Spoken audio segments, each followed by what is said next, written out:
Newly appointed Union Health Minister Mansukh Mandviya on Thursday announced 23,000 crore rupees emergency package in response to the issues faced by the country in the second wave of COVID-19.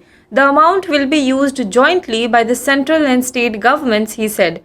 Speaking on the need to help state government in the collective fight against COVID-19, he said, "We have to collectively fight against COVID. The limitation period is maximum 9 months. We have to get it done quickly. State governments will have to do it quickly. Our duty is to help the state in every possible way." Addressing the concerns about the predicted third wave, Mandviya said pediatric care centers will be formed in 736 districts. 20,000 ICU beds will be created under the COVID Relief Fund. The announcement was made at the cabinet briefing held today. At least 10 cases of Zika virus infections have been reported from Kerala. Of the 13 samples sent to the National Institute of Virology in Pune, 10 have come back positive. According to Mathrubhumi, all the cases are from Thiruvananthapuram. According to WHO, the Zika virus is a mosquito-borne flavivirus that was first identified in Uganda in 1947 in monkeys. It was later identified in humans in 1952 in Uganda and the United Republic of Tanzania. Outbreaks of Zika virus disease have been recorded in Africa, the Americas, Asia, and the Pacific. Even though a majority of people infected with Zika virus do not develop symptoms, some of them exhibit medical conditions like fever, rash, conjunctivitis, muscle and joint pain, and headache.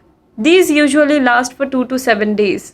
Coming down heavily on it, the Delhi High Court on Thursday told Twitter that it will lose its legal protection if it does not follow the new IT rules that require it to, among other things, appoint a compliance officer based in the country.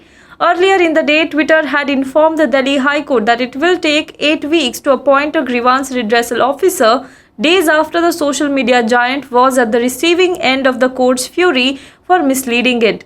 The microblogging site also told the court that it is in the process of setting up a liaison office in India in compliance with the IT rules. This office will be the permanent physical contact. The law of the land is supreme, new IT Minister Ashwini Vaishnaw said on Thursday in stern warning to Twitter, urging the social media giant to follow the rules. Statement comes amid a bitter standoff between Twitter and the government over the new IT rules that make social media websites more accountable for the third-party content. Earlier in the day, the microblogging site told the Delhi High Court that it needed 8 weeks to appoint a grievance officer who is an Indian citizen, which is one of the provisions of the new legislation. Social media platforms like Facebook have power and potential to influence people across border and also polarize the society, ruled Supreme Court on Thursday on Delhi Assembly panel's summons to Facebook India head Ajit Mohan in connection with the riots case. Facebook India Vice President and MD Ajit Mohan and others had filed a plea challenging the summons issued by Delhi Assembly's Peace and Harmony Committee for failing to appear before it as witness in connection with the Northeast Delhi riots matter. A bench comprising Justices Sanjay Kishan Kaul, Dinesh Maheshwari and Rishikesh Roy had on February 24th reserved its verdict on the plea. Earlier in December last year, the Peace and Harmony Committee had moved the top court seeking to intervene in the plea filed by Mohan and others. Now be the first to know about the latest updates on our new news app. Go on your Android or iOS, search for HW News Network.